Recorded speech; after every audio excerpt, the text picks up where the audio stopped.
much, Haji. The family of Mzee wetu Mwai Kibaki, the third president of the Republic of Kenya, distinguished guests, the panelists, the professors who have talked to us, and all the people who have come here for this memorial lecture and luncheon for the greatest president of our times, the late Mzee Mwai Kibaki. Good afternoon. I'm really very honored that I was invited to come for this lecture, and I want to thank the professors who spoke here to us about the leadership of Mzee Mwai Kibaki. Mzee Mwai Kibaki is a legend. He's a reference point in matters governance. And anybody who talks about governance in this country, there is reference to his leadership. He left a legacy that remains permanent, that is visible, and that is felt. His greatest achievement was the economic restoration and transformation of this country. And because I'm somebody who listens to the ordinary people, they tell me, don't tell us about economic growth, don't tell us about economic survey, don't tell us the economy has improved from this percentage to this percentage. We want to feel the growth the way we felt it when Kibaki was president. Because there was money in circulation, there was infrastructural development that is feasible, and people say they don't want to be told theories. They want to feel economic growth the way they felt it when Mwai Kibaki was president between the year 2002 and 2013. I want to really acknowledge the culture of hard work that the late president inculcated in all of us, asking people to work hard. I remember when he was sworn in as president and he made his first visit to Ubaya, and those of us from Nyeri were very excited to welcome our son home, and we were lining up everywhere waiting for him. And when he reached Karatina, where I was, he didn't come out of the vehicle. And he lowered the window by a few inches, and then called a PC, akamuuliza bwana PC, nini naendelea hapa? Hii watu yote, it was around 11. Nani nachuna majani chai? Nani yuko kwa shamba ya kahawa? Hapana, tutaharibu. Tukiendelea namna hii tutaharibu. He put the window up and drove to Udaya. Nobody ever came again to meet Mwai Kibaki. Watu walienda kwa mashamba. And that is how this country was transformed. The culture of hard work. I want to say that many people today who are solid in this country, I included, we made our money during the time of Mwai Kibaki. Because government documents were respected. If you had an LPO issued to you from government, you could walk into a bank and get 50% as LPO financing. Because you do the work and you will get paid. Today, you go to an LPO, to a bank, nobody will talk to you. He really dignified government contracts by making sure that contracts were only given when money was available and there was budgetary support. These great men pushed taxation, and we want today, as we remember him in a very fond manner, to say there's nothing wrong with the taxation, and Kenyans cannot be accused of refusing to pay taxes, because Mwai Kibaki did it. Lipa kodi, ujitegemee, and people paid taxes And they didn't complain because they saw a corresponding development and services. Kenyans don't have a problem with paying taxes, but Kenyans have a big problem in paying taxes that they cannot see what the money is doing. So we want to ask our brothers now in government to know that Kenyans are not complaining about overtaxation because they don't want to pay tax.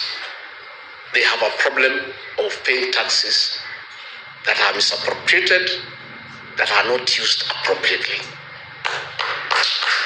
And Mwai Kibaki is a living testimony that Kenyans are willing to pay taxes, but they want to see a corresponding service and development. Mwai Kibaki respected institutions. Ambassador Muthaura is here, and Ambassador, we want to salute you. Mwai Kibaki would not have succeeded without the support of the bureaucracy that you led. But he also allowed you to work, because we know he allowed people to work. Because if you have a supporting system that supports you, it can only be effective to support you if you allow them to work. Mwai Kibaki respected institutions, and going forward, that must be the way for this country, so that institutions can work. Again, we must remember him for the 2010 Constitution, and all those who say that they remember him fondly. The way to dignify his legacy is to implement the Constitution and follow it letter and spirit. Because when we do that, we'll have a good country. Mwai Kibaki spoke very little and did much. Most of us are learning from him. Nowadays, I only talk once a week. Becoming a good student of Mwai Kibaki. Going forward, I will talk after 2 weeks, then a month, because he spoke very little and did a lot. And I think you don't need to speak much. You just work, and work can be seen. And if you remember free primary education, it was real. Today it isn't. And Mwai Kibaki didn't have to talk about it. How kuipigia debe, he did it, and it was there for everybody to see and to feel. Let me, Judy and your siblings, thank you, because many people do not appreciate the place of family in leadership. There's no leader who can succeed if you don't have family support. The fact that Mwai Kibaki was a very successful leader in this country speaks volume of the support that the family gave him. And therefore, as we celebrate him, we want to honor the family for standing behind your father, supporting him at home, and allowing him to dedicate his life to the service of this great republic. Again, we also want to honor the Kibaki family because despite many challenges and temptations, you never allowed yourselves to be misused by entrepreneurs to spoil the name of your father and yourselves. Mwai Kibaki is gone, but his integrity and that of his family remains up. Nobody has ever seated Mwai Kibaki and his family in any scandal in this country. And we know the temptations around family by people who want to use proximity to power. So you have really dignified your father because his name is good, and nobody has ever thrown him into anything that would have looked conflict of interest or commercial interest for his tenure in State House.